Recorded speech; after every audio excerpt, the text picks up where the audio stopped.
touch that peak, oh, I've been grinding all week.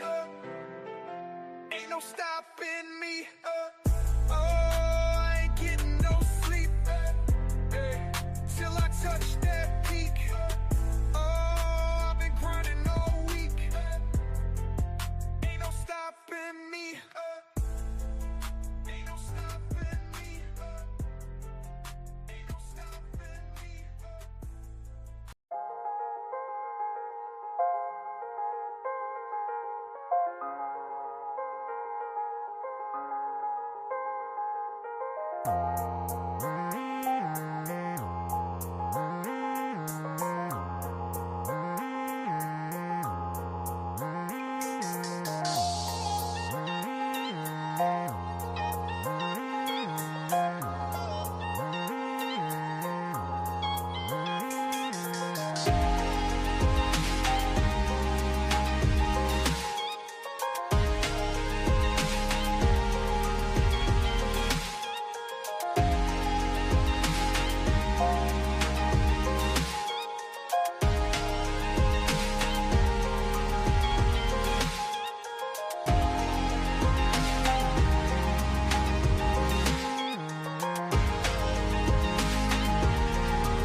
I'm hiding of you, so lonely.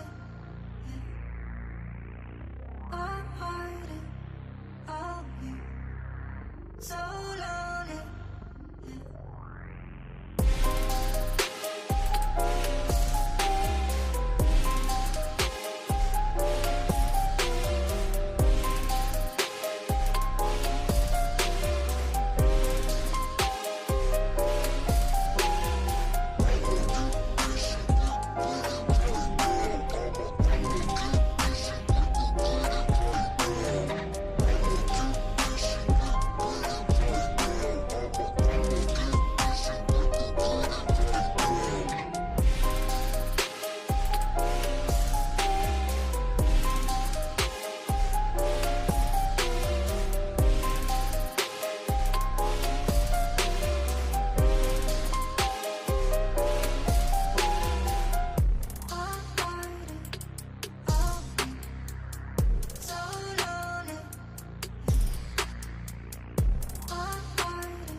touch that peak. Oh, I've been grinding all week. Ain't no stopping me. Oh, I ain't getting no sleep. Till I touch that peak. Oh, I've been grinding all week. Ain't no stopping me. Ain't no stopping me. Ain't no stopping.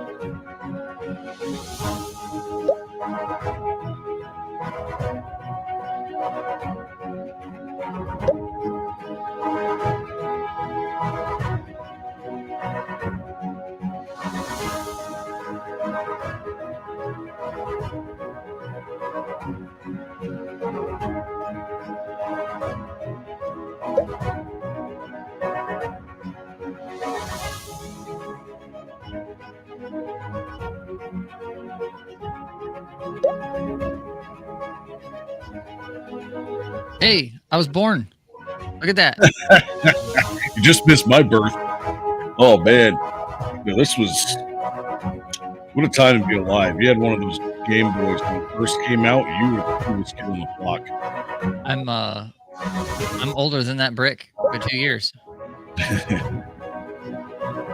Atari Lynx.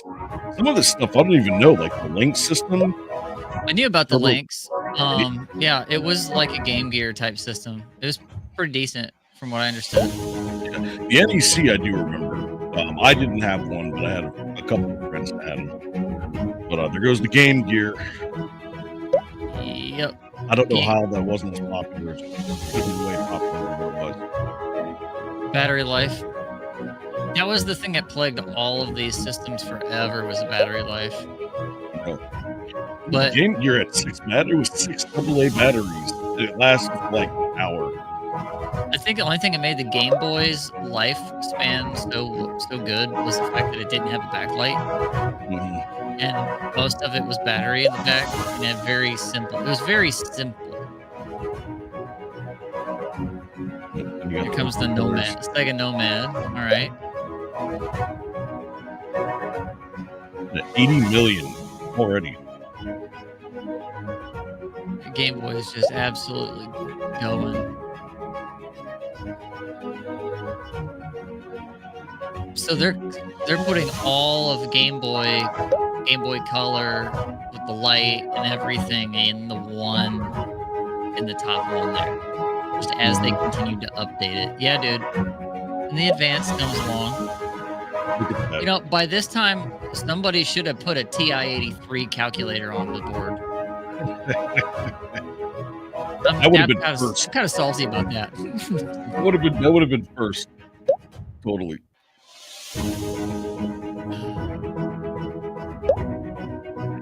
And the PSP, yeah, when that thing came out, oh my god.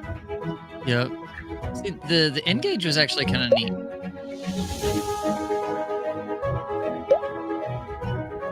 Yeah, I didn't have an N-Gage. Boy, I did Micro. have the Kick.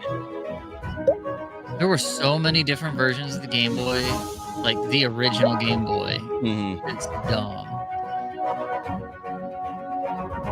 119. Oh, it actually, the sales of it stopped. Okay. Like, I'm surprised they haven't done a refresh on that. Here comes the Advance, or the DS.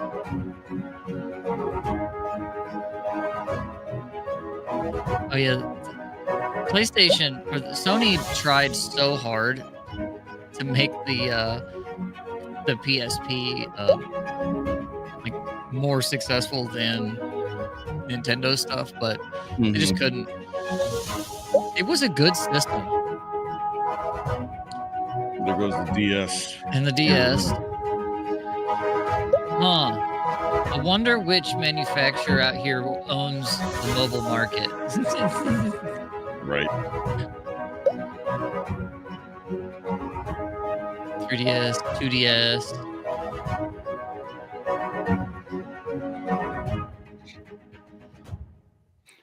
I figured this was going to be a much slower one, but I wanted to get these in. Yeah. So, how many handheld systems do you actually, or have you owned in your life? Like, which ones did you have? 3. I had the original DS, I had the Game Boy, and I had the PSP. I think we have one of each of all of these.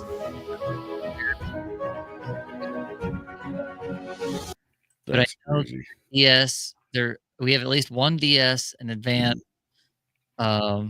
We have 2, if not 3, of the original Game Boys. I have the original one that was made in '89 when the way it came out. It's actually missing the cover of the LCD screen. My mom played Tetris on that thing so much, she blew the batteries up in it. Wow. And Yeah, I mean, it still worked. those things were indestructible. I mean, you could Dude. drop them off a building. There's a reason we call it the brick. The brick. I'm pretty sure it's got some Nokia parts in it. Probably. Most likely. Yeah. So yeah, we're concluding the 3-part series on console gaming.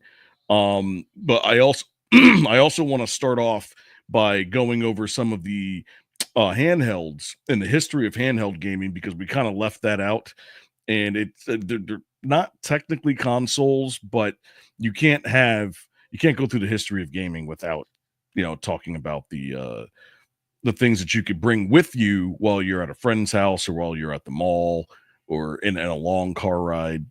Those are the things that kept parents sane. Mm-hmm. And the other thing is that the handheld market is actually becoming more the future of the gaming market. Mhm. Not just phones and Flappy Bird and Angry Bird and Candy Crush. We're gonna talk a little bit about what Microsoft and Valve, but we have to know where all of the handheld, like the trial and error of the handheld market over the years. So we'll get to what's modern. Absolutely.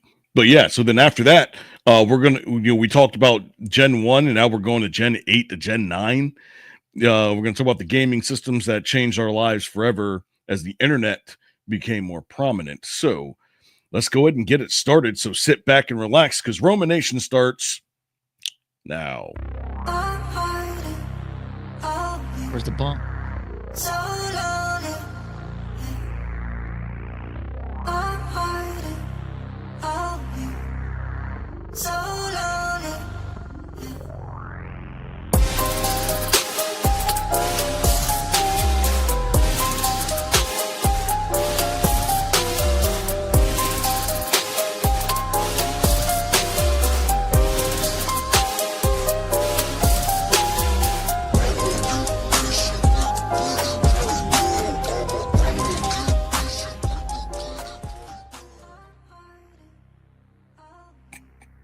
And he's gone. Just completely disappeared. Sorry, I was looking for the bump. I thought I dropped it somewhere. Nope. What? You didn't see it? Is there? It was there. Okay. Oh, I was like, wait a minute. Because right before we went, I was like, "Where's the bump?" There We had it went. Yeah, we had enough technical difficulties the last show. We do it live. Do it live. That's right. Yeah. So, of course, before we get started, there's always promotions. Make sure you join our Discord, where all the magic happens for ROMA Nation. If you want to be a podcast host, producer, researcher, or writer for us, it's the only place where you can be a part of the fastest growing podcast community on Rumble and YouTube, and possibly X, but we're working on that. Entire internet. In a world where the Exactly. internet exists. And don't forget that we also have a website. ROMA Nation's part of the Rise of Middle America podcast network, where you can see our most recent content, news, rants, deep dives, as well as up-and-coming events that you don't want to miss with these ridiculous photos. Also, make sure you check down at the bottom where you can show your support by going and seeing our ROMA Nation merch. That's right. We've got these beautiful shirts. By the way, this one right here, Monday, it's going to be gone. Actually, these two. Last week we said by the time you see us again, You've seen us again. We gave you we give one more, We're giving you 2 more days. 2 more days, one more shot. Exactly. But yeah, so we got some wonderful merch. If you guys want to help us out, boost up our sales, or just want to be a fan favorite, go ahead and jump on the site there. Also, at the bottom of the page, there is a PayPal link with a monetary contribution that you can make to help us keep the lights on and make us the #1 podcast network. Yes, sir. Let's do it. All right. So of course, before there was like smartphones and cloud gaming, there were devices that fit in your pocket. And I mean, it seemed like the entire world was at the palm of your hand, you know. Then you started getting ones with LED screens, and now you've got high definition handhelds, and then now you've got basically portable gaming. You can game anywhere now. What is it? Stream? Yeah. So Steam Or has Steam, the deck, sorry. the Steam Deck. Yeah. The Steam Deck is a PC in your hand. There's a handful of companies that are doing this. I know Lenovo's got one. Asus has one. There's a buttload of Chinese rubber stamp boilerplate garbage ones. You can find them all over Temu with all of the ROMs your heart could desire to never play because they're you know, like sometimes you get one that works, sometimes you don't. If you go to Temu, I don't recommend that. There's plenty of other legitimate ways to play games, but I remember some of my favorite handhelds were the little Tiger Electronics ones where they didn't have animation. It just lit up parts of the screen with the little figures on it. Mm-hmm. I had like the Power Rangers one. I think I had a Street Fighter one. And they were like Time and Watch, right? They were like the 90s. They're like Game and Watch. Yeah. Yeah. Like, we're going to go for that one too. Those are cool. So there's all kinds of these things. You get some actually, I don't know. Did you ever have the Casio watches with the calculator? Yes. Okay, because I mentioned TIs earlier, and you know, we've been putting games on anything and everything, including Doom. Doom has been ported to more of these systems than ever should have been thought of. Oh, I bet. Especially mobile ones. Yeah, I'm pretty sure there's servers that are out there right now on your phones that you can just run around blasting people. That game was so much fun. It really was. Yeah, so obviously, you know, different systems are battling for dominance. Many have risen, most have fallen, but there's only a couple of them left. You know, so first we're going to talk about the handheld gaming, not consoles, but the gaming devices, and then we're going to end it with Generation 8 and Generation 9, which is where we're at right now. So let's get to it as we conclude this series, Past, Present, and Future, the History of Gaming Consoles, Part 3 of 3.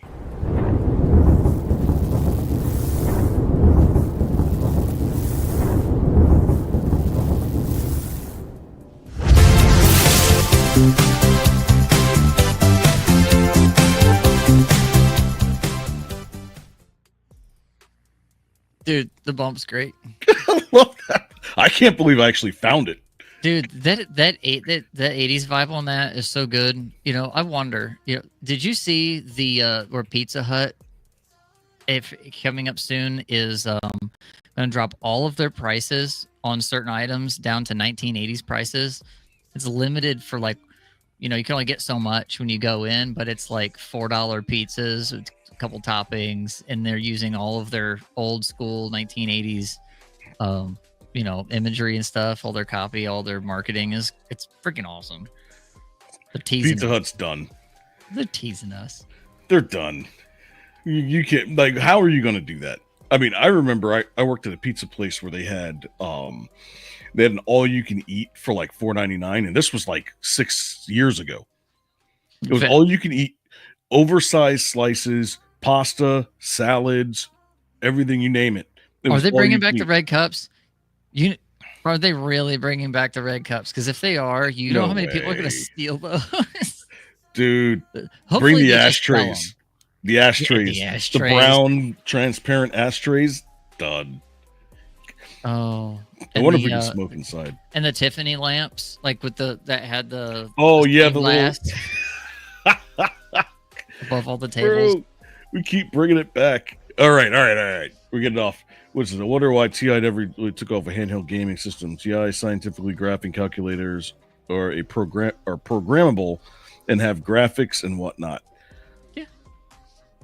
So basically, putting a video game on a TI 83 or 93 or whatever that you want, whichever version of that you want, is the equivalent of how video games first started, where they were built on like oscilloscopes back in the 50s. Somewhat when they did the tennis for two, which is what became Pong.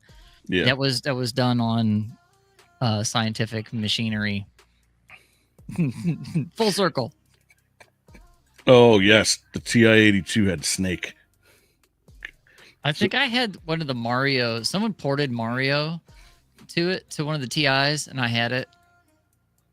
It was. I mean, my Game Boy Nokia, Mario. had Snake on it. That was a lot of fun. Of course, it would get too long, and there would be a point in which you couldn't move anymore. But That's the point, right? That's the point of the whole point of the game, is get that high score. How long can your tail be? yeah. So bringing that up, so let's go ahead and highlight like the significance of handheld console games and making gaming accessible anywhere, right? Because it emphasized competition that drove handheld market forward, which now is, I mean, over the next 10 years, I think whatever the new systems that come out now with what Switch has done is going to force the market's hand. I mean, it already did, right? Yeah. It did. They're already on number 2. Actually, no, it hasn't come out yet, has it? June, July, I think. I watched the Nintendo Direct on it. It's coming out. It's this summer. Yeah, I hope they don't retroactively like make them not as nice, to save money. I hate it when they do that. I really do. Oh, I know what you mean. They do like the slim versions that have like less stuff. Try to make it look sleek and stuff, and it's just ugly. Yeah. Smashnick in the chat. Bait and switch. My man. Cha-ching! Oh man, this show. Let's go. All right, so the first thing that we're going to do is we're going to look up.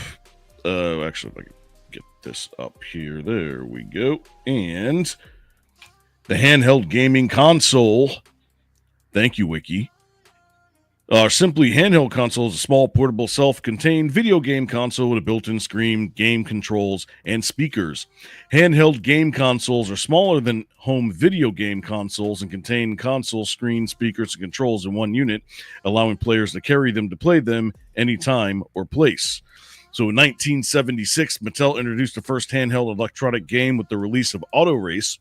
Later, several companies, including Coleco and Milton Bradley, made their own single game, lightweight, tabletop, or handheld electronic game devices. The first commercially successful handheld console was Merlin from 1978, which sold more than 5 million units.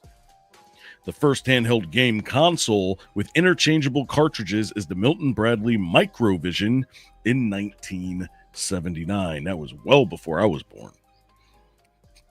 Yeah, but obviously there are other smaller handheld gaming consoles that we don't know about.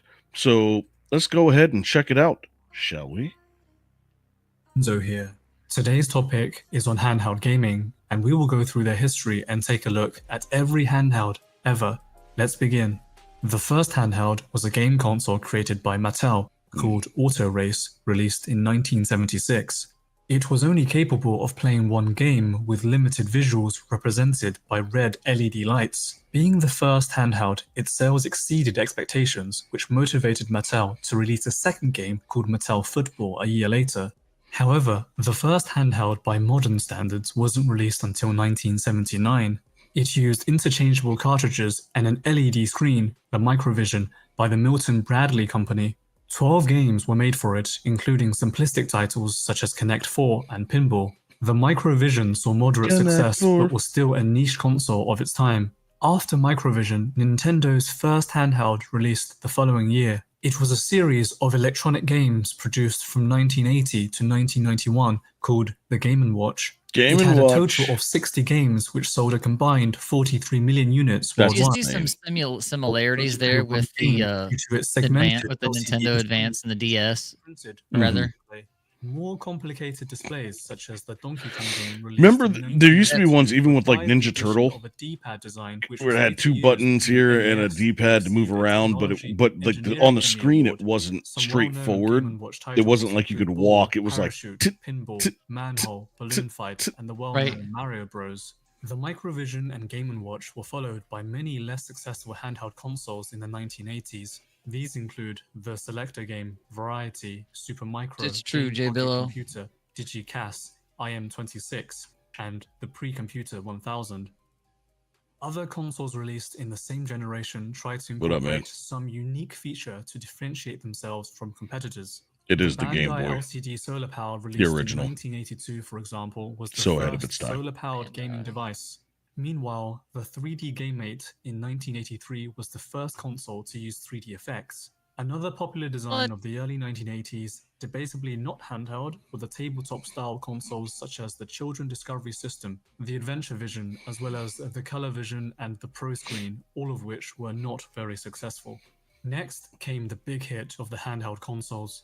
The first entry in the The Game Boy brick. series was released There in it is. 1989. I think the The only original thing more Nintendo brick-like Game Boy than was an that 8-bit in console that 1989 used was Motorola's interchangeable cell features, phones. unlike the Game & Watch. Its popularity was helped by some of My its mom had titles one. such as Tetris Had that and weird Super clip, Mario that Land. huge clip in the Unlike bottom and the antenna that came out. came before it, The Oh my battery was like God. 3/4 of the actual unit. When somebody called you, you were like, There is a total of over 1,000 games that hello. have been released on the system, many of which only saw Felt release. so cool. I think I had I had 2 conversations The on that phone. competition were the Atari Lynx The released rest of it in was like I couldn't touch it. Mom was like, "No." Express and the Sega Game She had Gear it for work. in 1990.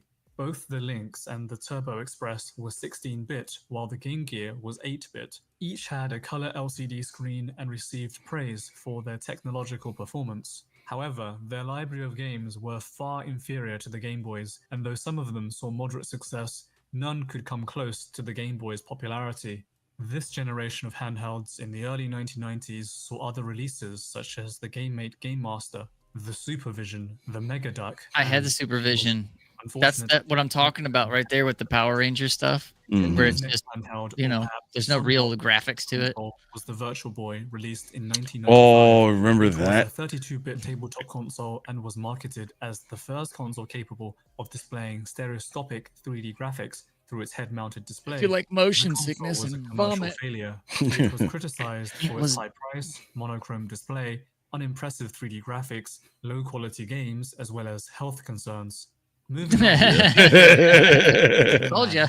handheld version of the Genesis that played the same cartridge and was released in 1995. It was only released in North America and was also a commercial failure, selling very few units.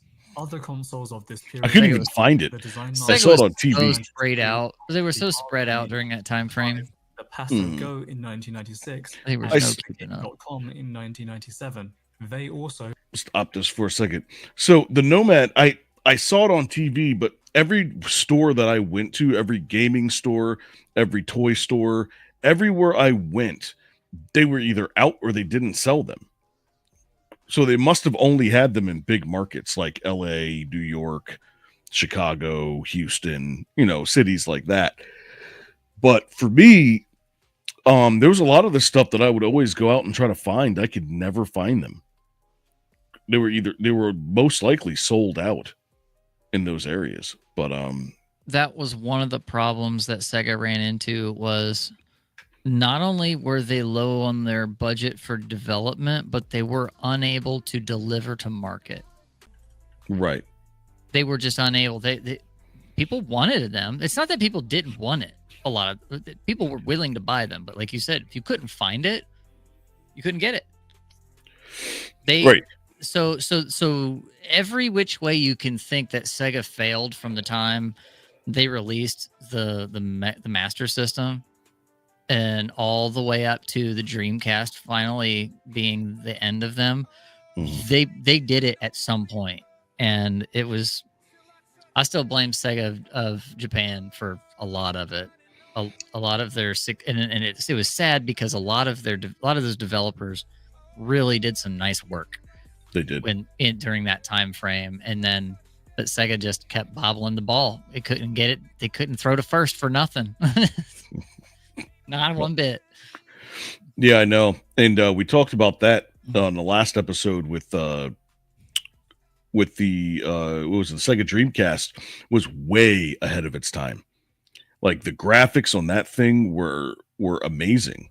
Mm-hmm. You know, and I remember especially the sports games. The sports games on that were elite. And it's just that not everybody had one and not everybody could afford one. And I remember I got lucky because I had birthday money that I had trying to find it. I couldn't get it.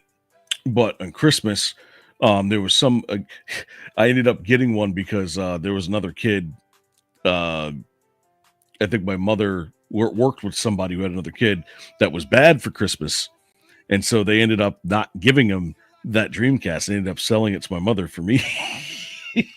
Yes, Sega did. I think Sega did have an exclusive at Toys R Us. I remember going into Toys R Us as a kid. I believe that's where I ended up getting my N64 as well. Yeah. That was one of the things too, is, you know, trying to get your stuff to market, you had to get, it was a real thing to picking the store. If you were going to be an exclusive somewhere, you know, like now it's like, no, you put it literally everywhere. There's no exclusive release. It's anywhere and everywhere you can get that thing out, and you make sure you have built enough consoles in advance. Nintendo has been cranking on this Switch 2 for a while. Like we've had leaks for a good year or better on the specs, or at least the shape and the things of it. I don't think Nintendo's going to have any problem bringing the Switch 2 to market. So anyway, no, not at all. But yeah, that's the Sega Nomad and all those things. They tried to take it out, right? So like Nintendo did other similar things where on the SNES there was a Game Boy cartridge. You could put your Game Boy games in your SNES and play them in color, which was really cool. And so they did. All these game companies had done similar things with this. Not all of them were that popular, but you know, it's kind of funny. Nintendo did it the opposite way. Hey, you can play your mobile games at home too. But Dreamcast also, but the finance wasn't there. Street Fighter Third Strike was lost on people because of skill. The hardest game was also the best Street Fighter game. It'd be that way sometimes. It is. All right. Get it The moving. Neo Geo Pocket followed them and was released in 1998 by SNK. It was part of the Neo Geo family of consoles. It had a few good titles and was very well made. Unfortunately, it couldn't compete with Nintendo's Game Boy and was considered another commercial failure, which led to its discontinuation only 1 year after its release. Crazy. The same year saw the release of the Game Boy Color by Nintendo. Due to being backwards compatible with the original Game Boy, it had an even wider library of games at launch. Its sales were helped by the exploding popularity of the Pokemon franchise at the time and became one of the best-selling video game consoles, selling 118 million units in its lifetime. The next year saw another attempt of SNK to compete with the Game Boy with the Neo Geo Pocket Color. Overall, it was a slightly higher quality console compared to the Game Boy, featuring a very well-made joystick instead of a D-pad. Unfortunately, without Pokemon and the various popular titles available on the Game Boy Color, the Neo Geo struggled. This unfortunately caused SNK to leave the handheld market completely. At a similar time to the Neo Geo, Bandai's Wonder Swan was also released. I was in looking for the 1999, Neo Geo and although it Pocket was Color when they well pulled out of the received at American first and sold market. 3 million units, it also could not compete against the Game Boy Color. The next Nintendo Just Just the simplicity. Game Boy It's the Advance, simplicity. released in That's all it 2001. is. It was backwards Look, compatible that's and still got received only a of couple different buttons, design except they then iterations, added such as the shoulder foldable buttons Game on Boy this. Fast SD Yeah. and the Game Boy Micro, released in 2003 and 2005 respectively. The big difference in these revisions were the backlit screens, which was a first for handheld gaming. From this point onwards, handheld gamers could finally play games in the dark. Without total, that goofy the little GBA gooseneck series or sold in between 81 the million streetlights. Yeah. Other handhelds of this generation included the Pokemon Mini, a console meant to play various Pokemon games and was released in 2001.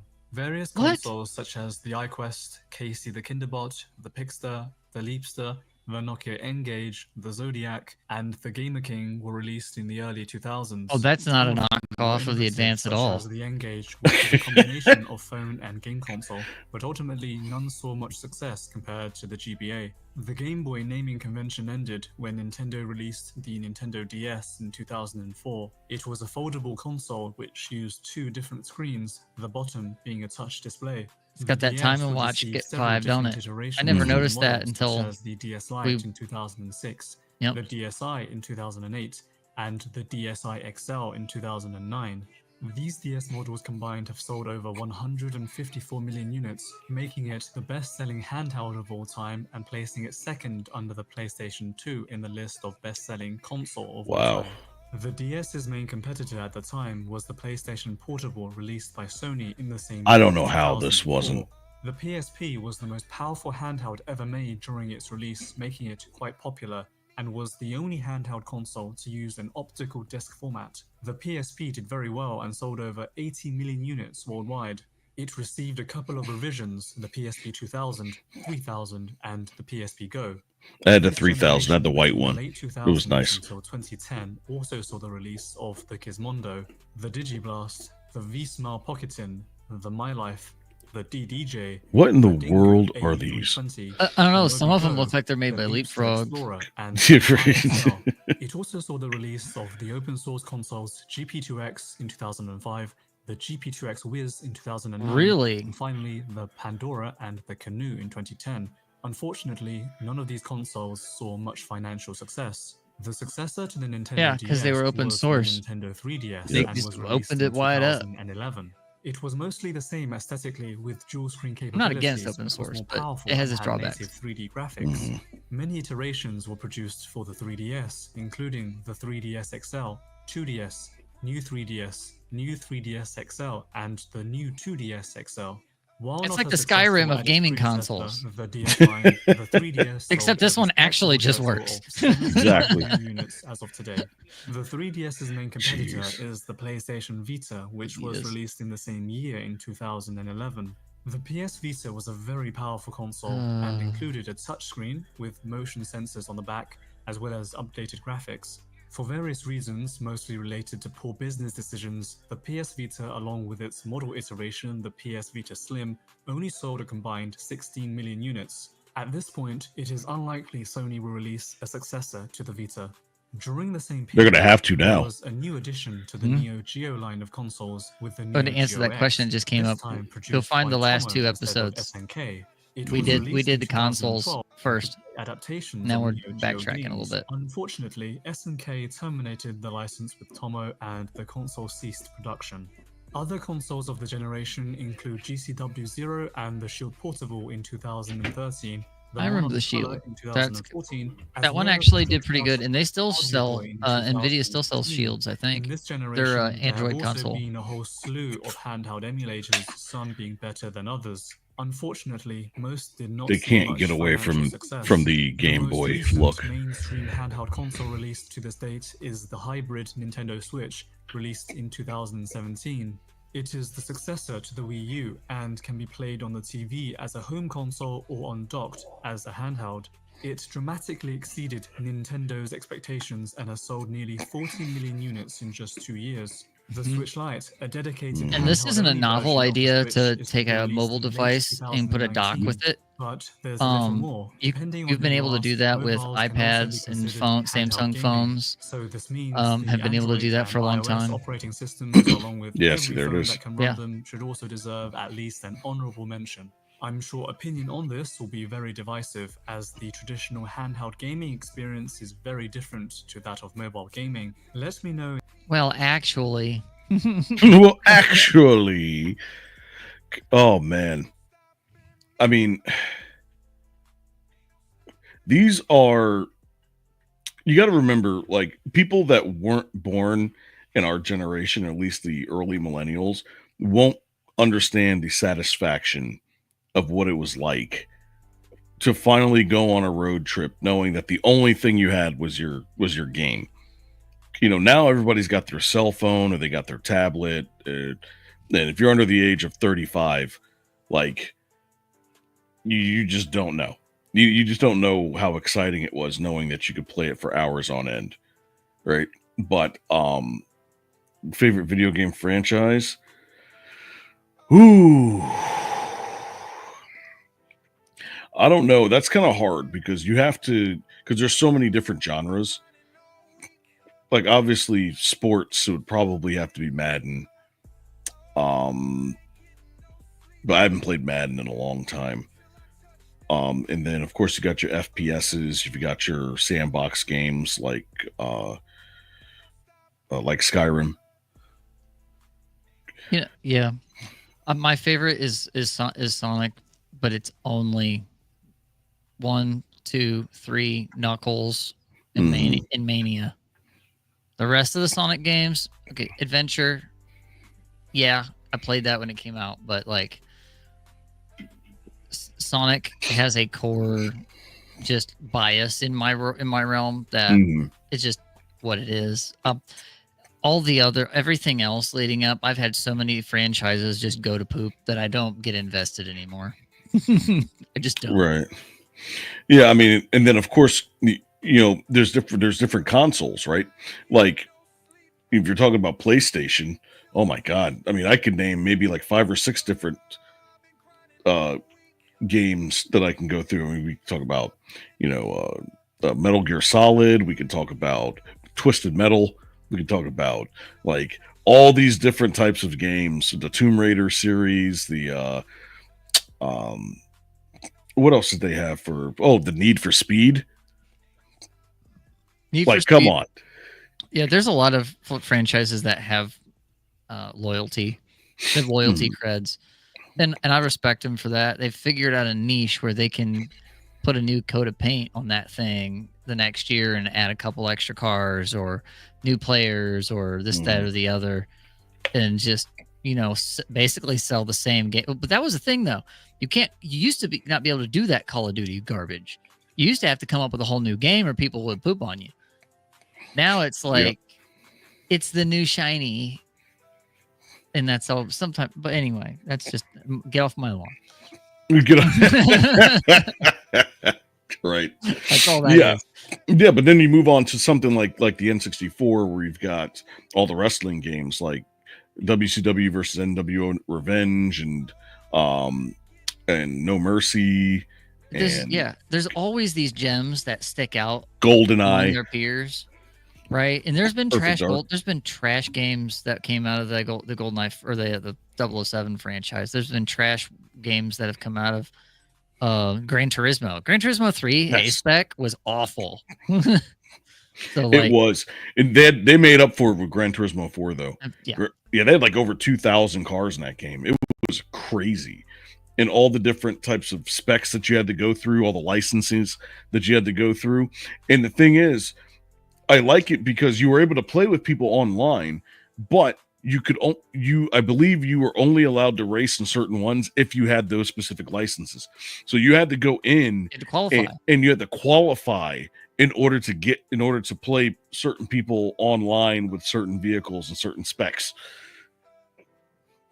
So you literally had to learn how to drive each car or each class of car, which is insane to me.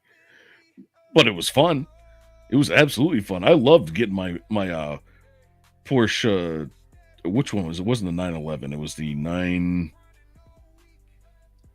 I don't know, but I need to issue a correction because if I don't, one of our editors is going to yell at me because this is like the second or third time we've mentioned Porsche and Gran Turismo. It was not they only had RUF, which was actually like Celine is. They're a tuner brand, not actually. They didn't actually have the Porsche license, right? So so RUF is not fake made up, so they could put Porsches in with white labels. It was actually a real tuner brand. They just didn't have the Porsche license. Again, I've said that twice now. My bad. Anyway, well, yes, we are on a rabbit trail of favorite stuff that we're gonna. That's beside the point. The Well, no, but the RUF. They do. I used to take that when I tune it up as high as I could, and then I would go to the big oval track and race a bunch of people in all these supercars, and they couldn't understand why I would leave them in the dust right off the start, because I had the perfectly set tune for it, Mhm. where it was just straight line. And of course, those cars were so light. And then if you bring everything up to stage, everything was up to stage 4 except for the turbos. The turbos were stage 3. But Yeah, if you get too much torque off the line, you'll spin your tires forever. You know, and you don't in the turbos, even with with boost, once they got it right with figuring out how to actually keep the boost on your turbo, like that was a game changer in Gran Turismo. Because at I one know. point it was just as simple like, oh, this car's faster, and it's like, oh no, it's not. It's not that simple. Not just that, but if you go to the other franchise that competed with them, like Forza, you were actually able to do motor swaps. And Yeah. that was definitely a game changer, because of course everybody took the 280Z and they put an RB26 in it from Godzilla, the Nissan GT Skyline GTR. They Oh, threw it into that light thing and then tried to race it, and of course the tires were flying all over, were burning up all over the place, because there was just too much torque I with think I think I'm gonna have to be with Jay down here. I'm gonna have to give mad props to uh, Nintendo for Mario franchise. It's probably the most successful franchise, it is. just because of time, sales, games that most of them don't suck. You Yeah, know, like, and Mario literally, Kart. there's a Mario everywhere. Every system they've put out, they've had since Mario Kart. They've put Mario Kart on the next system, if not multiple times. So, Mhm. yeah. Yeah, my favorite one I think was on the original Nintendo Wii. That Mario Kart was a lot of fun. Um, and then I got top 5,000 in that Mario Kart. I was insane good. But then I went down south here last week, and I ended up playing the 8th Mario Kart, and man, do I suck now. Oh my goodness. Like And they've got Mario Kart in arcade mode, arcade at full arcade machines with like lines of them. And you can, if you find Mario Kart arcade machines, you can race against they're network linked, not just in the arcade, across the globe. that's insane. Anywhere you are sitting in an arcade machine that's Mario Kart, you are playing with other people in an arcade machine playing Mario Kart. It's wild. Dude, I'm gonna have to find it now. I gotta figure out if there's one around There's me. a skate rink not far from me that has them. So We'll yeah, talk about that. We'll we're going talk to about talk that. about that. Yeah, we definitely are, because that's going to be in my next step. But yeah, so let's go ahead and jump ahead to the 8th generation of console gaming and see what that brought to us. The 8th generation of video game consoles kicked off in 2012 with the Wii U, which may have been Nintendo's biggest flop since the Virtual Boy. This console just didn't have it. It had a horrible advertising campaign, which led to poor sales right off the bat, and its gamepad was supposed to be revolutionary, but turned out to just be very limited. Its user interface and functionality weren't great, and as usual, Nintendo lagged behind Sony and Microsoft in regards to its online service. 2013 saw the release of two consoles, the PlayStation 4 and the Xbox One. Oh man, did Microsoft shoot themselves in the foot when launching the Xbox One. The console cost $100 more than the PS4 at launch because it came with Kinect, which, oh yeah, was all Nobody used. watching your Mhm. every move. It didn't go over well with the public, so many gamers switched to the PS4. Both consoles were great, but it's clear that the PS4 was the class of the generation, until the Nintendo Switch came out in 2017. It took Nintendo 5 years to learn from their mistakes, but they took everything that was innovative about the Wii U and perfected it in the Switch. It was the first hybrid console, capable of being played in handheld mode or in docked mode. It's revolutionary and one of the best consoles available right now. Wow. Yeah, so I stuck on the Xbox route. I don't know why. It's kind of like Xbox users are pretty much Android phone users. they kind of go hand in hand. A little bit, yeah. But yeah. So I ended up going the Xbox route. You were more of a PlayStation, right? I was at first because, I'm the Linux guy in the room. I like the fact that Sony had, I could grab their controllers and plug them into my computer and I could play. With Xbox, you had to have either the USB wired controllers, you had to have a funky dongle, and the drivers were specific to Windows, and it was like, what is this? And then I figured out you could actually take your Sony controllers and pair them with a phone, and you could play games on your phone. I was playing Sonic and ROMs on my Android phones because PlayStation controllers are Bluetooth, not some proprietary thing. Which now with the Xbox Elite controllers, they finally could come around. I was like, yeah, okay, we'll put Bluetooth in there, and you don't have to use the dongle, So, but that was, I was a PlayStation guy until I went and moved in with some roommates, and then they had 360s, and then I did keep a PS3 around for a while, and we had a PS4, but then Xbox became the place where we went at one point. It just worked. The games that we all like to play in the house, and I left a lot of DLC for Fallout and Skyrim on a PlayStation 3 on a PSN network somewhere in an account. So, yeah, That sucks. It was all those digital downloads bit me in the backside. But we bought them again on sale at a GameStop somewhere, and so ended up on Xbox. I have no problem if I end up going back to a PlayStation, but whatever. Yeah, I mean, I've got my my Xbox Series X over here. Fallout saves. Fallout. Save and save often. Death Claws in space.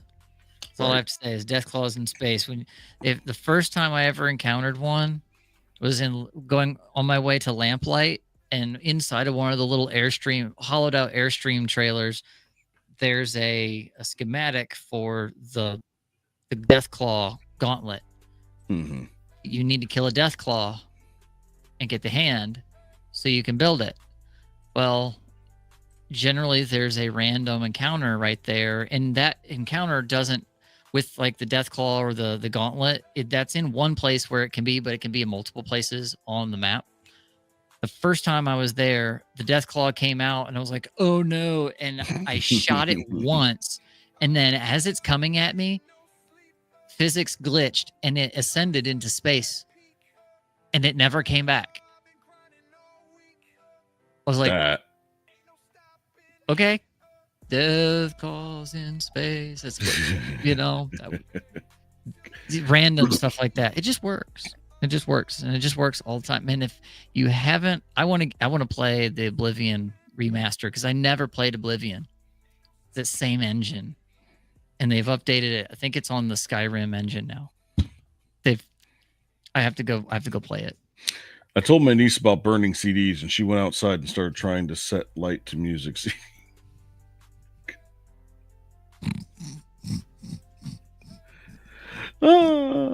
Yes. Bethesda games were a lot of fun. Look, bro, I'm a 90s kid too. Exactly. It's a fire. Oh man. But yeah, so of course with to close out the 8th generation consoles, I mean, this was like the peak of like online gaming because we didn't have cross consoles yet. Right? Kind of like it was still PC, Xbox, and PlayStation Network were all in their own worlds. Exactly. So there were certain releases of games that were only set to certain consoles. And depending on what types of games that you like, I mean, if you were rich, you had like all three. But if you weren't rich like me, I had to stick to one at a time. I did have a PlayStation 3 when I moved up north, and I had that until all of my friends ended up getting the Xbox One, and they were all going to play Destiny together. And once that happened, I was like, all right, well, I guess I have to switch it up because I'm going to be sitting here by myself playing nothing while everybody else is having fun. On top of that, you've got the Xbox Game Pass, which you actually have to pay for, where I think on PlayStation you don't, right? Used to be on PlayStation Network. You could just get on. Actually, there were a lot of games where you could do that, or at the very least, you could play online in a LAN, a local. But so much of the gaming ecosphere is reliant on servers, and the games, let's just be honest, inflation has been kind to us with the amount of people that work on games these days. And to think that we're not paying hundreds of dollars per game is phenomenal. And so, like, these services that they're rendering to us, that where you can pay a fee and you can play whatever games you want. Personally, I get overwhelmed with that, and I get that paralysis by analysis. There's too many to choose from. I don't know what to play. I just play when I feel like playing, and we carry some of the services. We have some Xbox Live just because kiddos like to play a little bit here and there on games, certain games. So it's like, I think the only service that we carry a full like family account for is Switch. It's the Nintendo Switch Online, whatever it's called. We have a whole family account. It was stupid cheap for all the people on it, and to be all of us be able to play. So I was like, okay, we'll do it. Yeah. So let's look at the pros and cons, right? So PlayStation 4 at the time, it had the first party titles and developer support, and emphasis on gamer centric features and affordability. But of course, they knew that PlayStation 5 was around the corner. Yeah, they were leapfrogging their tech and going to the next one at that point. That's the one of the things like Sony and Microsoft and Nintendo have basically just had to like, okay, when's it time? Is it time now? Or what are they doing? Well, but what are they doing? Or, exactly. Like they kind of just, they exist in a world where they have their own loyal, customer bases that they can pretty much put out whatever they want and not fall off the map as long as there's content. Yeah, exactly. Yeah. We still haven't even talked about PC too much. We just keep nodding at it like, hey, it's over there. and of course, the people that have been on PC for 30 years are like peasants. You guys pay to play together? We buy our games once, if that. We won't go any further than that. PC gamers are rebels. They are. And then, of course, the Xbox One, they were able to integrate with Windows 10, and the Xbox Live services, in the introduction of the Xbox Game Pass, which to your point, where you pay one fee. This is outside of actual online. Like you have Xbox Live, and then you have the Gamer Pass. You have to pay for both of them. And I think they've merged a lot of that. I think like there's a core, right, that just allows you to play online, but like the old Xbox Live model doesn't exist anymore. Right. Yeah, because I remember I used to pay once a year for my Xbox Live membership, and then all of a sudden, out of nowhere, it was like $12 a month. And I'm like, oh, okay, well, I guess it's a little bit cheap. Wait a minute, I got to pay each month. Wait, it's twice as much as what it was before. Hold on a second. But they need to do it. They have to do it. That's the only way that, you're going to continue, making future games and future gaming systems. You need to be able to have that consistent revenue, right? Because that's what happened. I mean, look at games like Overwatch and Fortnite. They don't make their money off of selling the game because the games are free. But microtransactions, that I'm telling, like, you don't realize how much you actually pay. I can't tell you how many times my son is like, hey, can you give me more coins and stuff for Fortnite? And it's like, oh my God. And it's like every single week. Yeah, it's $5 here, $10 there. But at the end of the year, when you realize you spent $2,000 on a video game that does absolutely nothing for me in the real world, it's, you know. Yep. So I spent probably $200 or $300 on Rocket League when it first was around like 2016. That's when I started playing, and then they dropped Linux support, and there was like a riot amongst those of us that played on Linux. Like, what?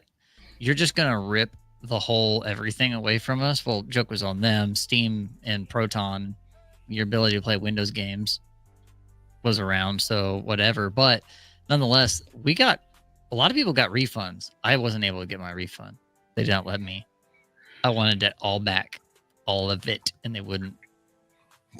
So yeah, microtransactions are addictive, and now you can't. They've eliminated all of it because Rocket League has been assimilated into the Fortnite universe. Right. There you go.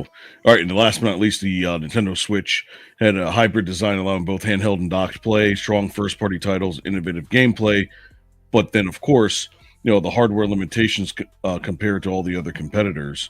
You're not going to be able to. There's only so much power that system has. They've made up for it though with the ability to really see. This is the thing that Nintendo's always had is quality control. They never let any first-party games go out the door looking like trash. Right.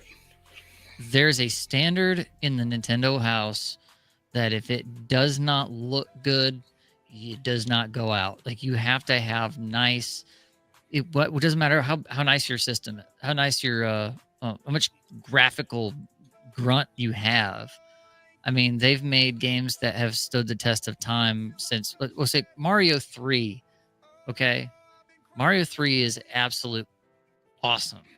It's so good that people still play it today, just like we play the original Sonic games, like Sonic 2 and 3 and Knuckles. Mario 3. There's no 3D there. It was on the NES. And the color palette is so well put together, you almost don't realize it's an NES game if it wasn't for it being as flat as it is. But like, they did so good with that, and like the Switch was all the same. I didn't mind that. The resolution was down a little bit. Now, I'll say this. Fortnite sucks on a Switch when you blow it up on a big TV. Like, it does not look good. There's a lot going on in that game. But, Breath of the Wild and Tears of the Kingdom, any of the first-party stuff is just always all good. That's how they got away with that. That's crazy. Yeah, so let's get on to the 9th generation consoles. And this is all the games that are out right now. Let's take a look.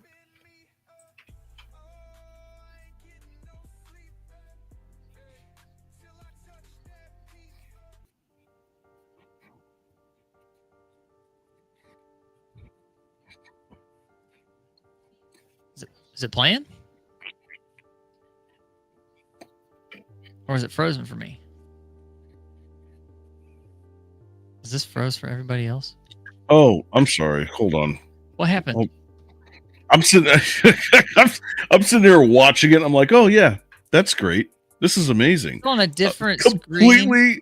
Completely on a different screen. Hold on. Oh, give me a second. We do it live. We are doing it live. There we go. All right.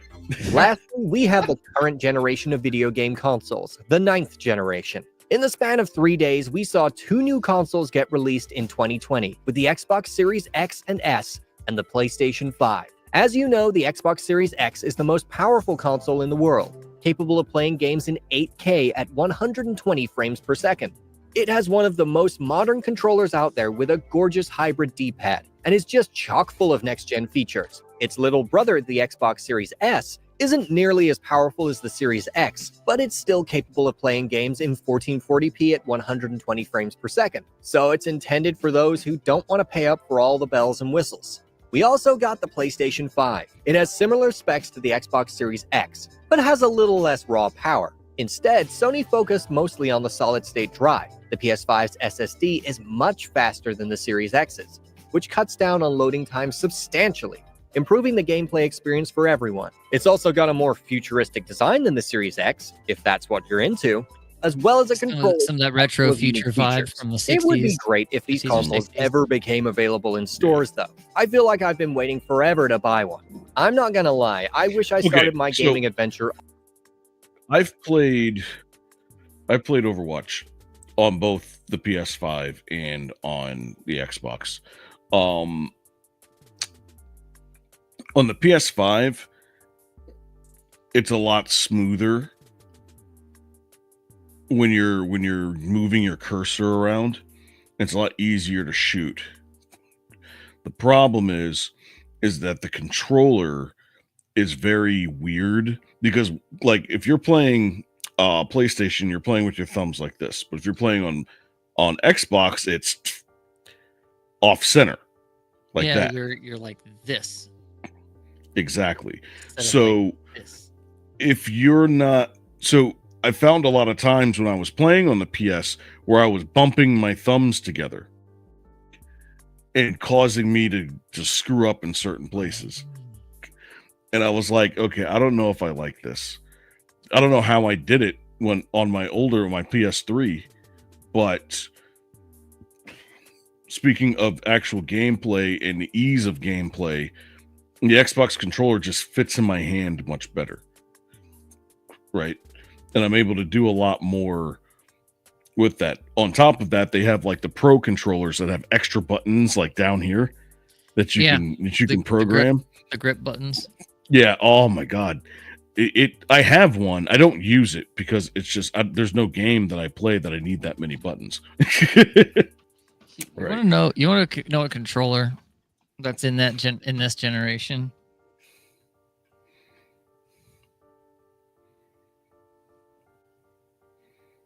Whoa. What the heck is that? This is the Steam controller. Oh wow. So wait, so it only has one joystick? It's got one joystick. If I can get I'd have to turn another light on. It's got one joystick and it's got two trackpads. Oh, okay. This controller registers as keyboard, mouse, and controller. So it's got, you can do mouse controls. You can make this act like joysticks. That way you can play your PC games sitting on the couch or wherever, sitting back. And some of them you need a mouse to get around, like RTSs and whatnot. Mm-hmm. And then it's got two shoulder buttons like normal. And these ones actually, they travel and then they click at the end. So like if you're playing a game, imagine like with a pistol, right? Mm-hmm. We're 2A guys around here. So if you pull all the slack out of your trigger on most guns, like you'll find a little wall that then a little bit more pull will break it, and that's when it fires. That's how these are. They've got analog travel. It's not far, but then at the very end it clicks. So yeah, and then there's the grips. That's what made me remind me of this. Is it's got buttons down here that you can press for the grip, and then it's got ABXY and If you guys want to know what I'm talking about, you see how they're kind of off center here. Yeah, and then these. Well, this one's not. I need to get my PlayStation controller. Yeah. I don't know where it's at. But when I play it, I love being off center because now instead of me having to put my thumbs directly on top, I can rest my thumbs. I can rest them right along the circle and then be able to use as much force as I need to, versus having that flick. Unless you're really good, because some people know how to flick shoot, and I hate playing against those people. But anyways, but finally, the one part that I added into this tonight that I didn't even think about was esports, and how the 8th and 9th generation of gaming has blown esports way out of proportion. Yeah, we talk about Rocket League and a little bit about Fortnite and whatnot, and esports started out with Warcraft and StarCraft, Mm-hmm. and then I think the MOBAs came around. Oh no, Counter-Strike. Esports started out as a PC gaming thing, I think. Other than like having local tournaments where people would show up with consoles. Sega did a big tournament back in the day, during the Genesis era, and it was a Mhm. Sonic 2. I think it was Sonic 2. How many rings you can collect in a short amount of time. And so it was Yeah. like a speed run game. Like they did those competitions, but they were like one-offs. They weren't like how Rocket League is now, where you have streamers like Moist Critical. He's like, I'm gonna just put a team together, and now it's like he's world class. His team he owns is world class, and they win all these opens and whatnot. And Rocket League's cool because they run it like how soccer does, or like how normal, sports are. And I like that. But your Counter Strikes, your Team Fortress never really rose to the level of big esports, but StarCraft was always a thing. StarCraft 2. Yeah. Absolutely. And I started out with Madden.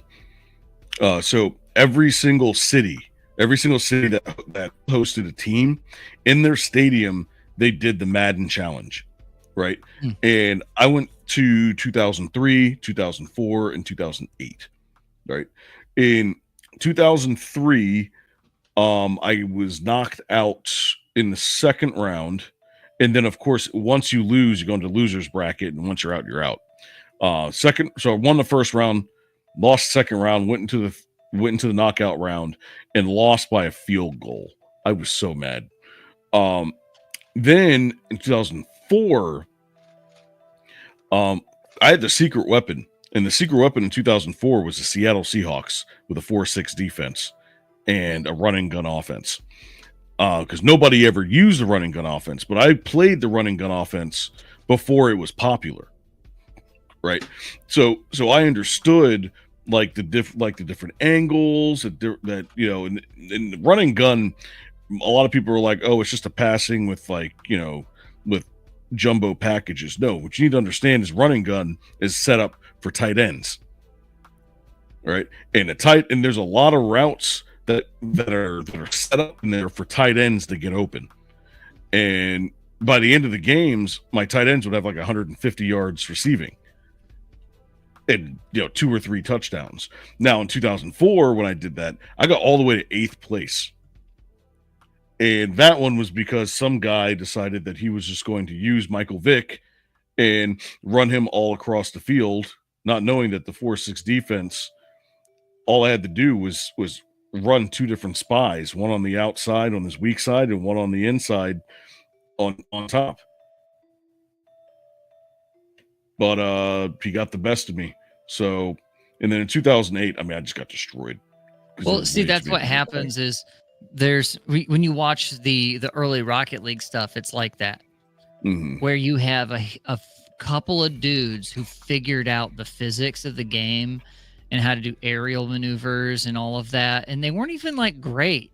Like the first rounds of championships that were done with Rocket League, the top players then are like that mid-tier bell curve of like the platinum, like that middle ground where there's like the majority of players can get to that point, but they can't get over the hump. Right? That's how all these esports games are. They find a grind, they find a routine.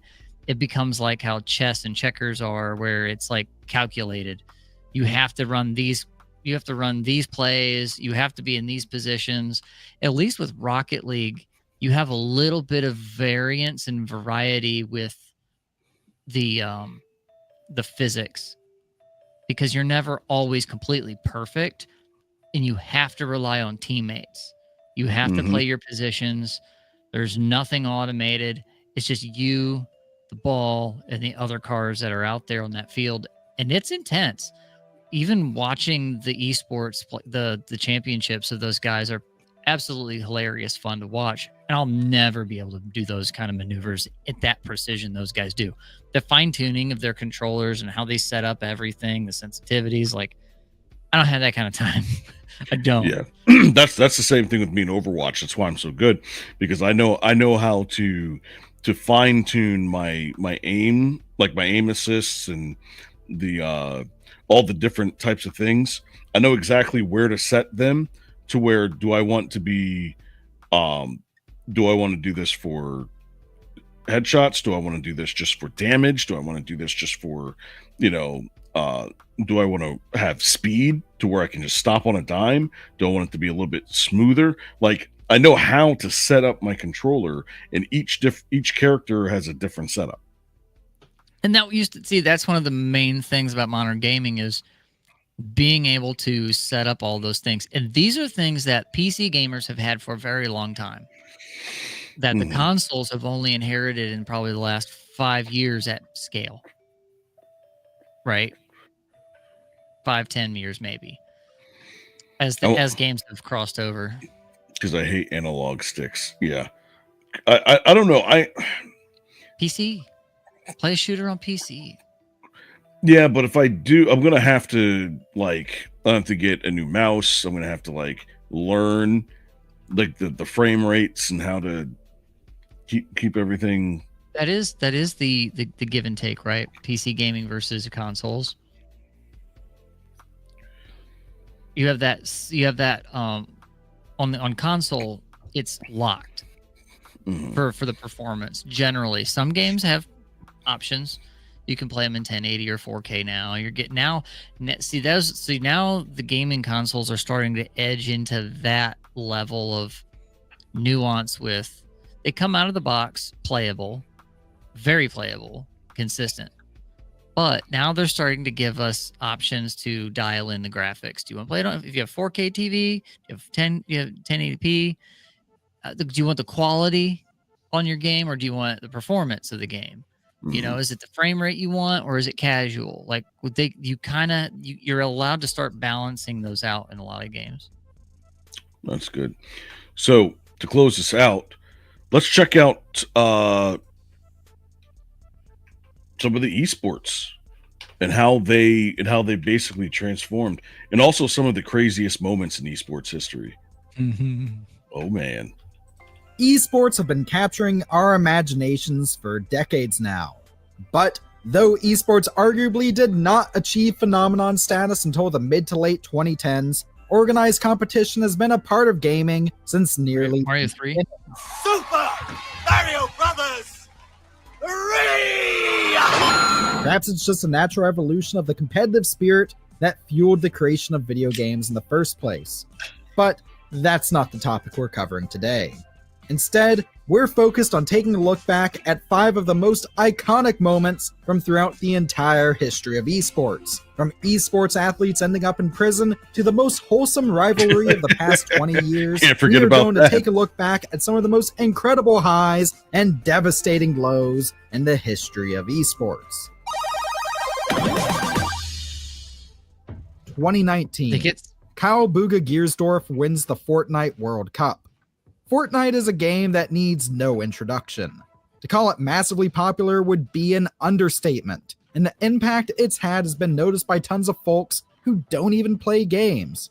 And with that sort of popularity comes tournaments. Of these, the biggest in the history of Fortnite was definitely the 2019 Fortnite World Cup. The scale of this thing was truly something incredible. First announced in February 2019, this event was divided into 2 sections, one for solo players and one for 2-player duos. Over 40 million players from around the world then managed to qualify for the initial round of finals. Then, of those, 100 from each category proceeded on to the actual finals, which were held in Queens, New York. Fortnite developer Epic Games had set aside over 30 million USD to be given away as prize money. Even just placing in the bottom 50 in the solo section of the World Cup would net you a sweet 50 grand. But the grand prize for making it all the way to the top was an incredible $3 million. Booga, then only 16 years old, came onto the scene appearing as a relative underdog. Yet, he took a huge lead early on. After winning the first match of 6, he launched ahead of the pack, ultimately ending the finals with 59 points, nearly double that of the second place finisher, who accumulated only 33 points. By the final round, it was more or less assumed that he would come out on top, so all eyes were on him. He had played the best that he could, and that had shown throughout the entirety of the World Cup. At the end of it all, he walked down through the middle of the stadium. Thousands in the crowd cheering him on, smoke spraying from the stage, and then triumphantly raised the trophy above his head and celebrated. Millions had tried to compete, but he had come out on top. I mean, this and also is become $3 million richer. 2016. how do you StarCraft create 2 something cheating like this? scandal rocks There's South got to Korea. be a formula, StarCraft is by far because one of gaming Blizzard's is not most going popular away, right? franchises, No, not at all. And there's especially a if we piece of look the on a pie for global scale. developers, right? And nowhere Not is its developers of games, popularity but more developers of like widespread contests than in like South this. Korea. Like, The original how do we StarCraft launched at we a time when South Korea was Give a pause vastly real quick, building 'cause this out StarCraft its one was good. infrastructure. How do we what? So my question is, how do we, if you wanted to create like a major league gaming like series or whatnot, how do you like? What's the best way to do that? Because of course you've got the top tier people in the world, but what about the regular people? Like people that just want to go there and have fun with the option or having the opportunity to being able to win something big like this. Rocket League has you can play tournaments all the time in Rocket League. Like it'll pair you up, but it's got these automated ones. Mhm. And then there's leaderboards. So they pick out of the leaderboards a lot of times. I mean, these guys that are, because that's the thing is if you're just average and you're not putting the hours in, yeah, get online and play. Whatever. You can do that. But and sometimes there are like little local, people do competitions with these, because even games like Rocket League, you can still do a LAN game or a private match, and you can set up all your own, tournaments and stuff like that. Yeah. But like I mean, these are accessible, honestly. I mean, to get into competitions though, if you want to go far, it's like anything, you have to put hours in. And it's a level of skill that, like we were saying before, there's always in the first couple like rounds of something getting to this kind of popularity, you have you have some casuals that win out, but they're always blown out of the water by people that find out, oh, there's a competition here and I'm here to kick ass and chew bubblegum, and it doesn't look like there's any bubblegum around. That's the kind of people that always come out on top. Always. Yeah, that's how it was with dart tournaments. Because when I used to run dart tournaments, if I ended up winning with my partner, my portion would move on to the next week, and that's how I got people, to come in. But there was a time where I won like 4 weeks in a row, and typically the pot's about $150 to $300 if you've got about 16 teams. Mm-hmm.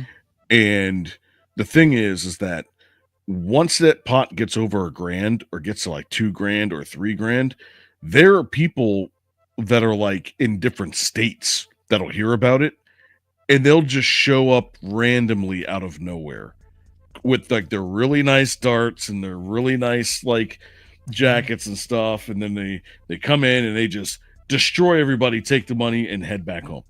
Yep, it happens. That's kind of the same thing on esports. When we do the dart tournaments and cornhole tournaments at my previous job, there was like, I'll put it this way, my department, when we showed up, we won. And it was mostly the two supervisors in my department, because they did that stuff all the time. And so they were just, one of them was like a chronic gambler. He was a degenerate gambler. He was honest about it. So like that led him to always, doing stuff like, but at least these were skill games, right? But still, him and the other supervisor, they would always end up in the top 5, at least in the company. And there was one where I was paired up with one of my supervisors, because it's a blind draw. Yeah. and You pick for the your chips out of partners. a bag. Yeah, blind draw Yep. for partners, and they would do an elimination round, or they would do we always do two, because like, and there was always some cash involved, but they were just ringers, man. They would show up and they would drink beer and they would take money. And there was one year, I think one of them just said, "Nope, I'm not even gonna play this year. Like, I gotta let somebody else win some money," because people get mad. They do. They get so mad if you have a blind draw and you get a trash partner. Oh, I like, can't people- even tell you how many times that happened to me before I even had a bar entertainment business. This same And- toxic is what we see online. No, exactly. Yeah, and like I said, the higher the stakes, because people aren't going to come down. If it's like a $30 tournament, it's like, hey, you win $30. It's not worth their time to come down and play, because they know that the competition is trash. But once that pot gets bigger, then everybody's like, okay, now you've got my attention. Let's see what we can do here, right?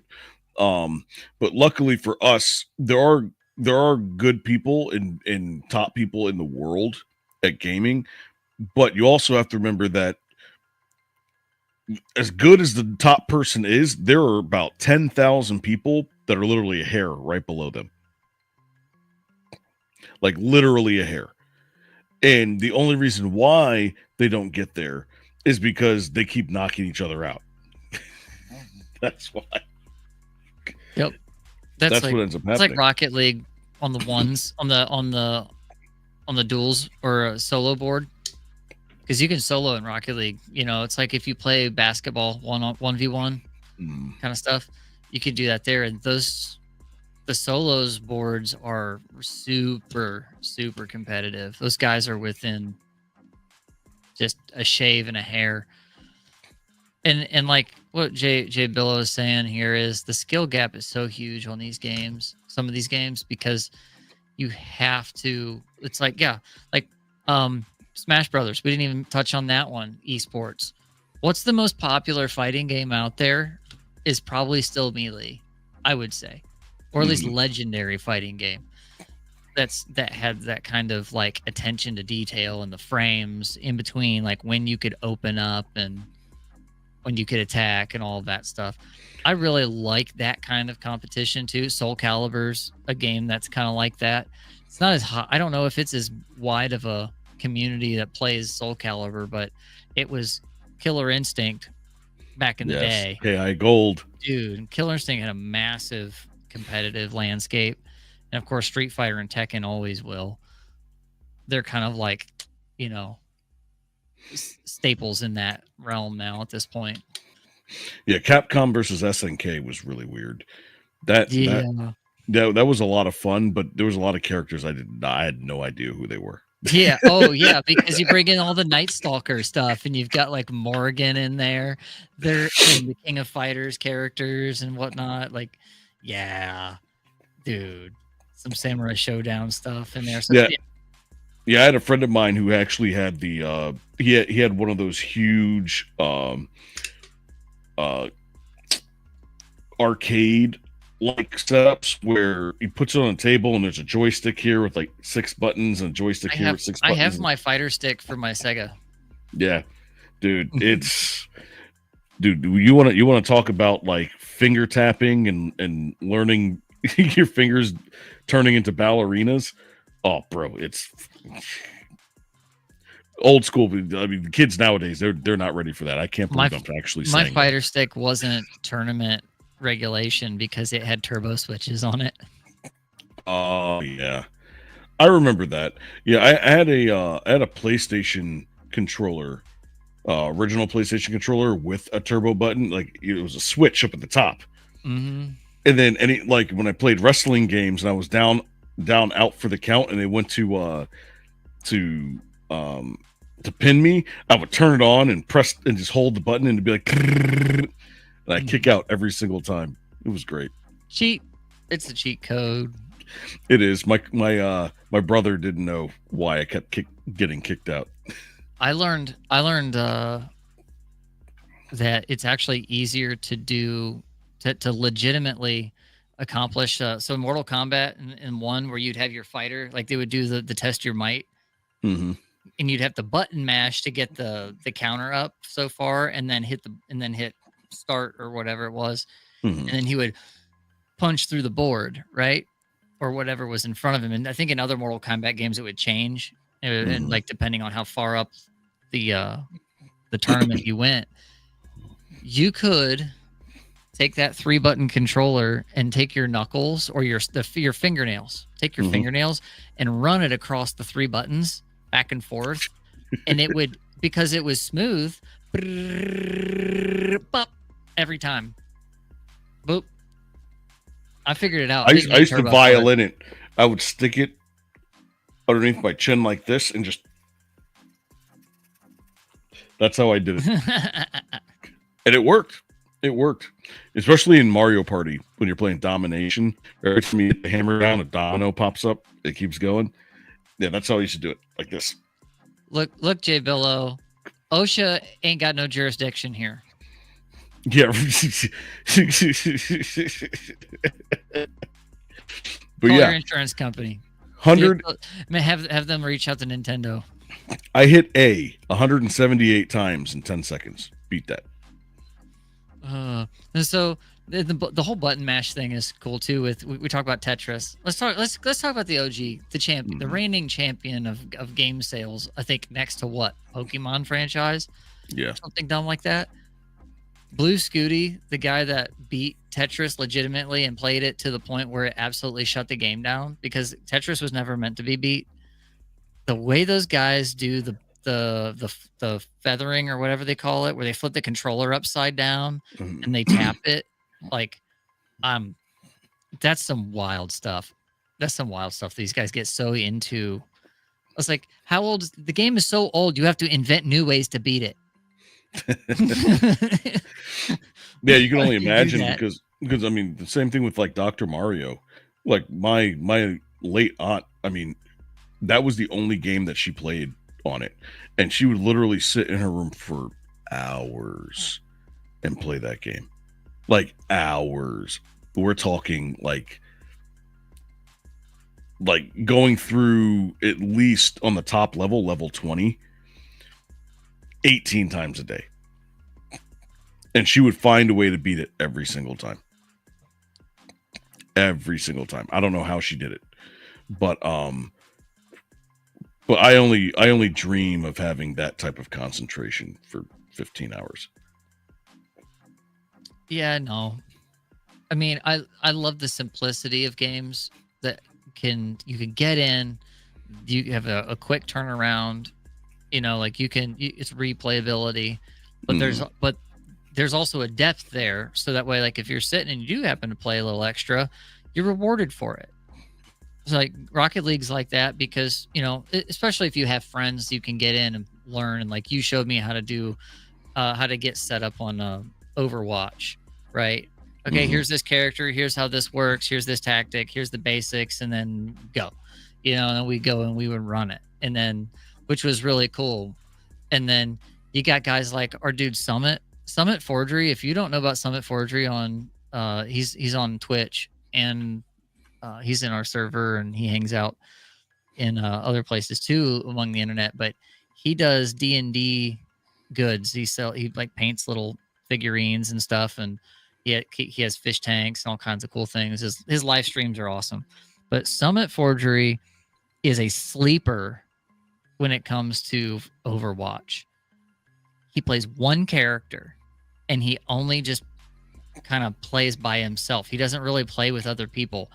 And it's guy that has the big hammer or the axe. Which one was it? Oh, that's Reinhardt.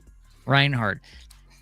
He is an absolute monster beast of a tank with Reinhardt. He's aggressive. He's not like that tank that sits in the back or in the mid or wherever and hangs out and just becomes a bullet sponge. No, he's coming for you. And he knows how. He knows how to mobilize that tank character in ways I've never seen somebody do. It's absolutely terrifying, even when he's on your team. Yeah, I don't know how he does it, but there's a guy. There are people out there that just they play the games. They could probably win millions of dollars and be on competitive teams doing the one thing they know how to do better than everybody. That's the wild thing. You find these dudes in just random places. Makes me want to go play a little bit with you guys. If he says he's going to come and play, you let me know. I'll make sure I'm all. I'll tell you what. After this, I'm going to jump on some Overwatch. So, wait a minute. You know what? It's almost time to go. I think we're all rabbit trailing now, all over. Yeah, the we're place. going way off the. Well, this is what it's about. You know, we want to talk about nostalgia. We want to talk about the past, the present, and the future. That's why we have past, present, and future.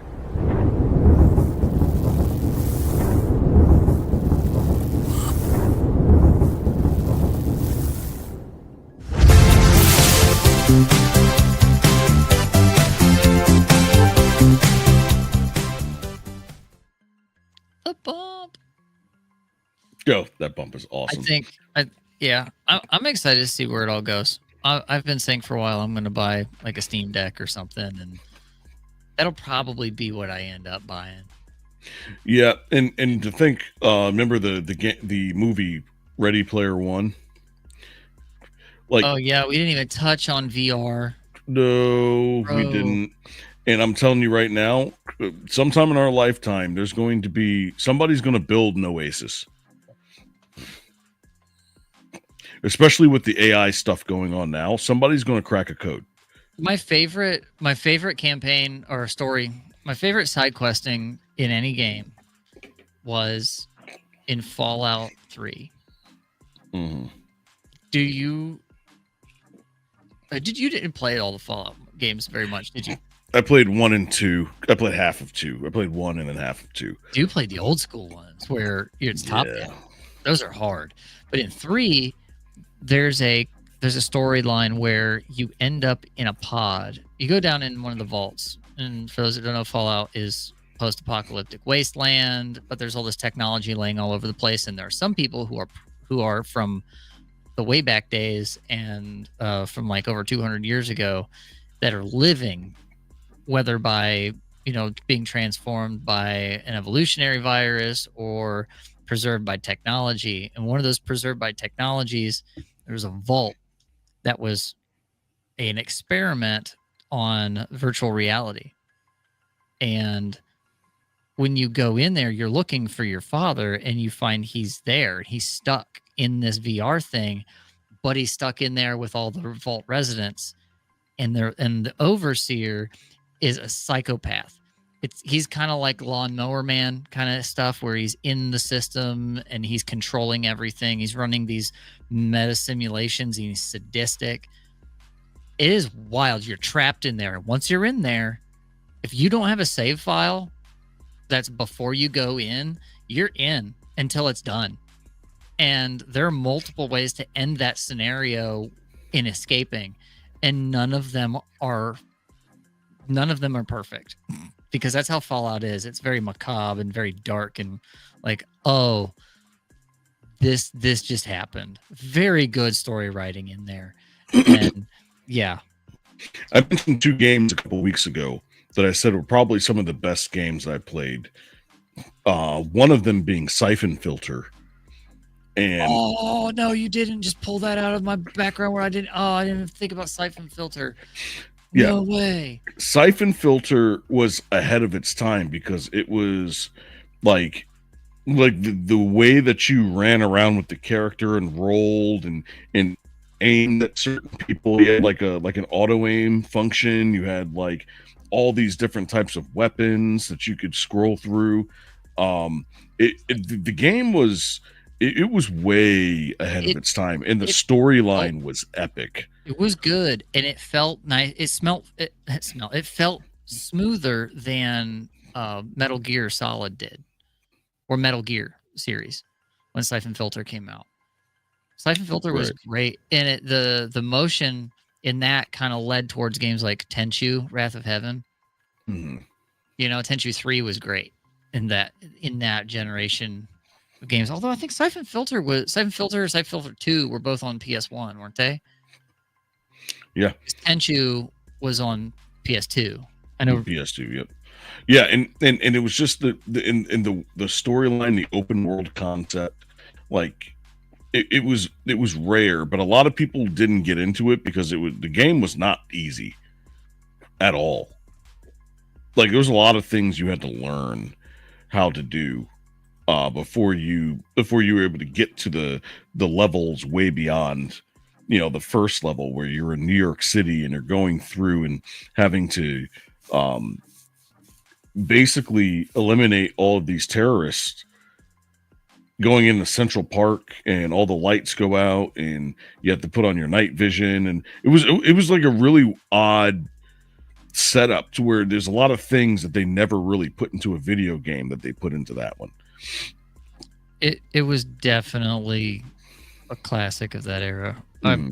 Man, Siphon Filter was good. Siphon Filter 2 was the one I played. I didn't play the first one. The first one was hard. Even the first boss was hard. They've even released it out on PlayStation 5. They've re-released it. That's nice. Yeah, you have to check that out. And then the other one is Hidden and Dangerous for Sega Dreamcast. Yeah. It was it was one of the first World War II reenactments. Like Soldier of Fortune. Soldier of Fortune was one on. No, that's I think of the right one. Yeah. Well, so basically you started the game with 40 different people, and each person had their own strengths and weaknesses. And with the 40 people, you had to go through 40 different levels. And in order to you had to beat the game with you didn't have to beat it with all the people. But the thing is if you ended up dying, or if any one of those characters end up dying throughout, you lost that character for the rest of the game. Oh yeah, you were talking about that one in one of our other episodes. I was thinking Medal of Honor. That's the Medal of Honor. Yeah. That's the one that's the World War II. Yeah, Medal of Honor was a tough game too. It was a first-person shooter. It was nice. Mm-hmm. Yeah, I think that one was before Hidden and Dangerous. Hidden and Dangerous came out, I think, in 2000. Medal of Honor was out at 98, I think. Probably. It was an early one. I remember it pretty far back. Man, we could sit here and do this all night. Hey guys, guess what? We have a Discord where we do this all day. We have a Discord. You guys should go to our Discord. And then you can sit there and talk about games, and you can play games. We can play games together. Because that's fun.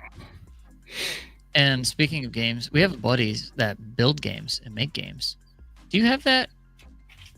Do you have that X post from 99? So they were right next to each other. Bro. 99 and 2000 is when they came out. Oh my goodness. On a party like it's 1990. Yeah, so here's our buddy. He's got a game. We talked about this on the first episode. I don't know if we talked about it last week, but we stuck it in at the end. Oh yeah, we did. But they have a game jam that's going on. There's a bunch of base developers coming up with stuff, and they have competitions. Well, one of them is coming on tomorrow, I believe, at 6 p.m. Eastern Standard Time. Tomorrow at 6 Eastern, the game jam will be on It's Based. I think that it'll be up on their YouTube and definitely on X. So let's check it out. Here's a little preview of some of the games.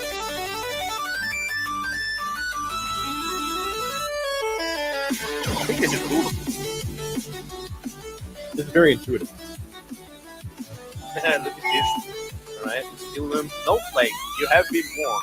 Oh, damn. There's a trigger warning in that one. Oh, no. Might be. Black dude just jumped me. Oh, my God. We need a translator in here. You have to bounce off of both of them? Oh. A winner is you! Yeah. Oh, yeah. Oh, look at this. I can't believe people are making these games. And these are not just like games they have forever. Is that a little one? They have a limited time frame to work on and submit them from the time the theme of the jam has been announced. Dude, this game is so cool.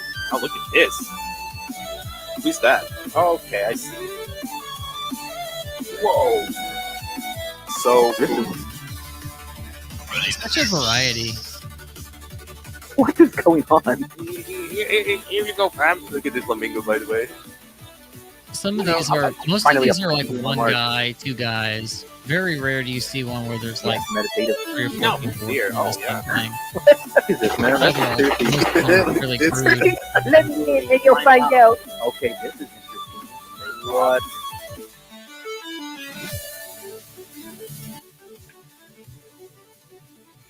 So yeah, so they go through all of the games on their itch.io account, where they host the jam, all the submissions, and then they boil it down to like a top 5.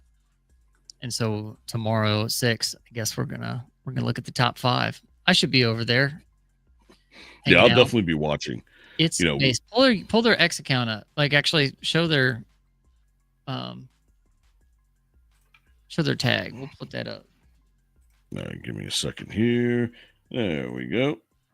It's There they are. Demon Jam. Yes, definitely check these guys out because they are like the things that they're doing now, they're going to be massive in a couple of years. And you guys are going to want to be a part of the fun. You definitely do.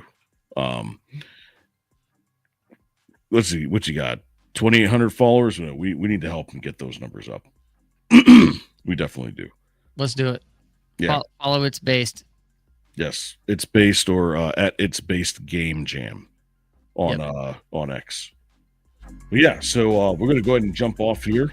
Don't forget to go to riseofmiddleamerica.com. See our most recent news, rants, and deep dives. Get you through the day. You know, we got Sunset Rants Monday through Thursday at 9 p.m. We got FAFO Friday on Fridays at 9 p.m. Saturdays, you got ROMA Nation right here at 9 p.m. We're going to take over that 9 p.m. slot. We also have our merch site right here, so you can show your support. You can help us out. Got a bunch of shirts on sale, a bunch of ROMA Nation and Sunset Rants merchandise. We got other merchandise coming up starting next week.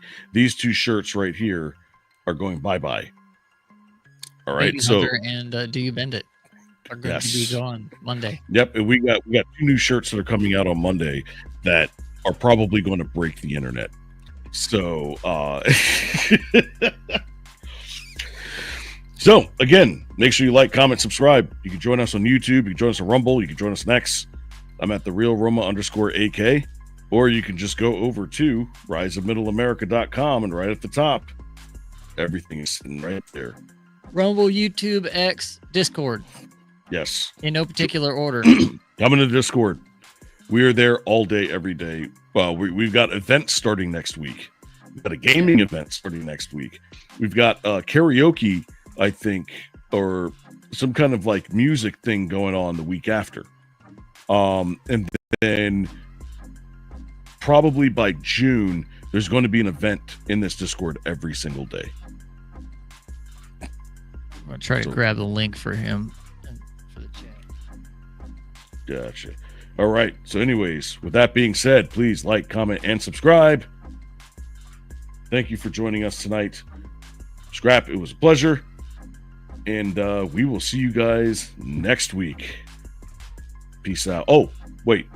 Yeah, you will see us, but it's going to be pre-recorded because I will be at the Culture War with Timcast. On stage. Working on it. Maybe. Working on it. All right. Peace out.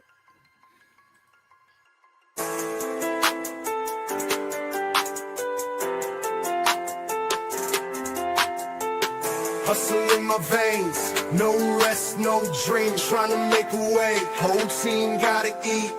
No sleep, gotta keep going. No sleep till the world know it. No sleep till the world know it. No sleep till the world know it. I've been moving like a clock, don't stop, no breaks, no rest, no time to flop. Gotta get it while I'm breathing, never taking a loss. See the pain in my eyes, but the vision stay locked. Ain't nobody finna hand me a thing. Came from the bottom, I rose through the rain. Hustle like I never had a meal on my plate. Now we eating so good that the hunger remains. Fast lane, never slowing my pace. Tell them I was built for the chase. Every night trying to double my worth. Put my name in the sky, make it shake up the earth.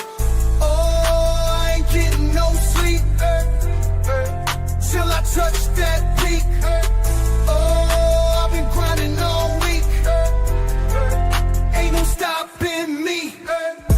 nights turn to early moans. Put the work in till the break of dawn. They was sleeping on the kid, now they call my phone. Now the city know my name, I've been putting them on. Ayy, tunnel vision when I step on the field. Gotta keep it real, never sign no deal. Independent, gotta get it, never needed a cosign. When the world told me wait, I was like, no time. I ain't getting no sleep till I touch that peak. I've been grinding all week. Ain't no stopping me. Ayy, tell them I was built for this. Every verse that I spit got a hit or a risk. Never fold, never quit, let them know I exist. Till they call my name and go, let it shine like this. One shot, one chance, I ain't wasting a second. I've been working through the storms, now the sun stay blessed. Ain't no sleep when you live in a dream. Gotta grind every day for the life unseen.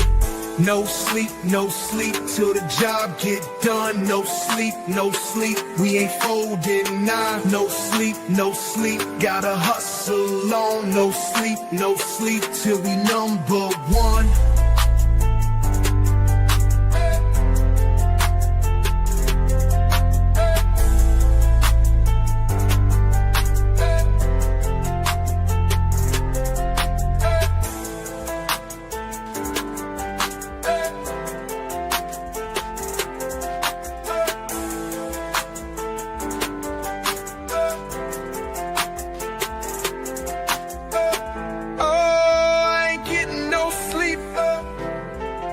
Till I touch that peak. I've been grinding all week. Ain't no stop.